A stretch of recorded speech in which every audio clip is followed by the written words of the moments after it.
ஆண்டவரின் நாமத்தில் உங்களுக்கு ஈஸ்டர் நல்வாழ்த்துக்களை தெரிவித்துக் கொள்ளுகிறேன்.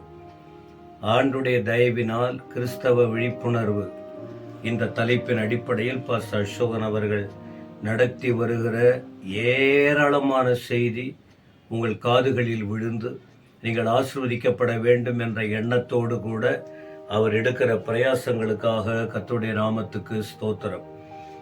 ஆண்டவர் இந்த உலகத்தில் வந்து வாழ்ந்து மரித்தார் என்பதெல்லாம் வருஷம் நம்ம வசனங்களை படிக்கிறோம். இந்த வருடத்திலும் 40 நாட்கள் தபசு நாட்கள் என்று ஏராளமான தேவ ஊழியர்கள் மூலம் நீங்கள் தேவனுடைய வார்த்தையை கேட்டீர்கள். அடிமை கூட அந்த 7 வார்த்தையின் முதல் வார்த்தை உங்களுக்கு சொன்னதை நீங்கள் அறிந்திருக்கிறீர்கள். எனவே ஆண்டவர் இயேசு மரித்தார், அடக்கம் பண்ணப்பட்டார், 3ஆம் நாள் உயிரோடு எழுந்தார் என்று நாம் நம்புகிறோம். அதை அனுபவித்துக் கொண்டிருக்கிறோம். இப்படி இயேசு கிறிஸ்து உயிரோடு எழுந்தார் என்று மார்க்கு 16:6 வசனம் சொல்லுது. பயப்படாதிருங்கள், சிலுவையில் அறையப்பட்ட நசரியனாகிய இயேசுவை தேடுகிறீர்கள். அவர் உயிர்த்தெழுந்தார், அவர் இங்கே இல்லை. அவரை வைத்த இடத்தை வந்து பாருங்கள். தூதன் வந்ததான பெண்மணிகளுக்கு இந்த உயிர்த்தெழுதலின் செய்தியை அவர்களுக்கு சொன்னபோது அவருடைய ரியாக்ஷன் என்னங்கிறதும் அவருடைய பொறுப்பு என்ன என்பதையும் இந்த அதிகாரத்தில் பார்க்கிறோம். அப்போ இந்த உலகத்தில் எவ்வளோ பேர் இருந்தார்கள். என் இயேசு தெய்வம் மரித்து அடக்கம் பண்ணப்பட்டு உயிரோடு எழுந்தார். யாருக்காக அவர் உயிரோடு எழுந்தார்? இயேசு கிறிஸ்து யாருக்காக உயிரோடு எழுந்தார்? எனக்காக, உங்களுக்காக, நமக்காக, எல்லாருக்காக.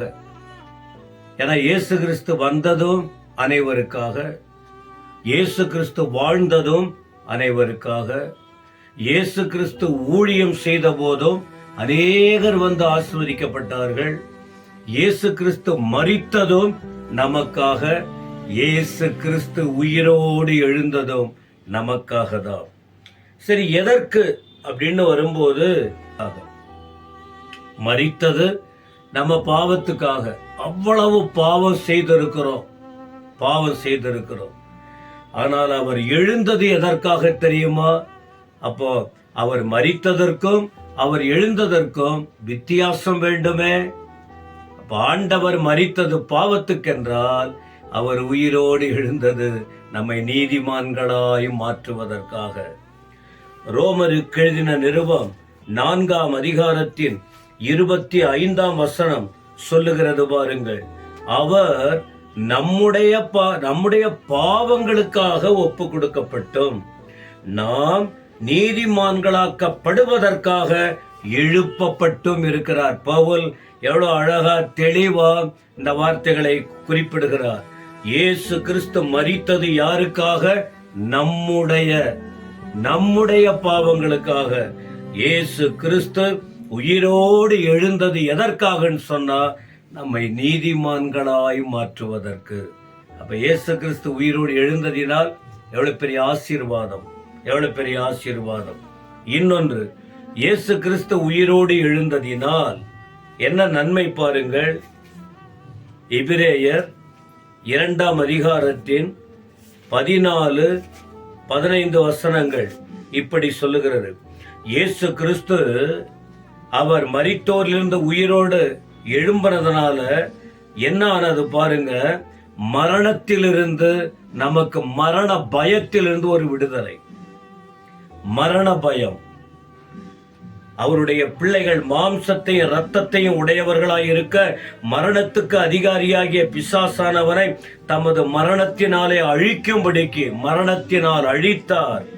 அதே நேரத்தில் ஜீவ காலம் எல்லாம் மரண பயத்திலே அடிமைப்பட்டவர்களாய் இருந்தவர்களுக்கு யாவரையும் விடுதலை பண்ணும்படிக்கு ஆண்டவராகிய இயேசு உயிரோடு எழுந்தார்.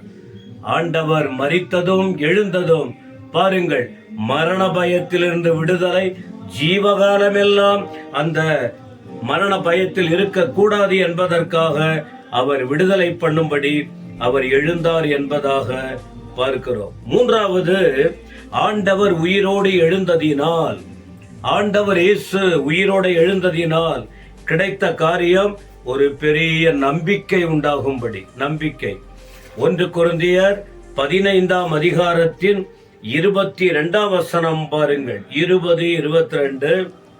ஆதாமுக்குள் எல்லாரும் மரிக்கிறது போல, ஆதாம் தவறு செய்தார், அவருக்குள் எல்லாரும் மரித்தாங்க அப்படின்னு சொல்லி இருக்கு. அதன் பிறகு கிறிஸ்துவுக்குள் எல்லாரும் உயிர்ப்பிக்கப்படுவார்கள். கிறிஸ்துவுக்குள் எல்லாரும் உயிர்ப்பிக்கப்படுவார்கள். அப்ப அந்த உயிர்த்தெழுந்த வரிசையில் முதற்பலனானவர் யார்? கர்த்தராகிய இயேசு. பின்பு அவர் வருகையில் அநேகர் உயிர்ப்பிக்கப்படுவார்கள். எதிர்கால நம்பிக்கை. ஆண்டவரை அறிந்ததினால், ஆண்டவரை ஏற்றுக்கொள்வதினால், ஆண்டவர் உயிரோடு எழுந்ததினாலே, ஒருவேளை தேவனை அறிந்து வாழ்கிற மக்கள் இந்த உலகத்தில் எல்லாரும் மரிப்பாங்க, ஒருவேளை எல்லாரும் உயிர்த்தெழுவாங்க. ஆனா இயேசுவை நம்புகிற பிள்ளைகள் அவர்கள் வரிசையில் உயிர்ப்பிக்கப்படும் போது உயிர்த்தெழுந்து இயேசுவோடு இருக்கிற பாக்கியம், நித்தியமான வாழ்க்கை, அழியாத வாழ்க்கை, ஆண்டவரோடு இருக்கிற வாழ்க்கை, அந்த இடத்துக்கு வருவதற்கு தான் இந்த வார்த்தைகளை பிரசங்கிக்கிறோம். எனவே ஆண்டவரை விசுவாசியுங்கள், உயிர்த்தெழுதலின் கிருபைகளை பெற்றுக் கொள்ளுங்கள், அது நிமித்தம் வருகிற எல்லா விதமான ஆசீர்வாதத்தை பெற்று வாழுங்கள். கர்த்தர் உங்களை ஆசீர்வதிப்பாராக. ஆமென், ஆமென்.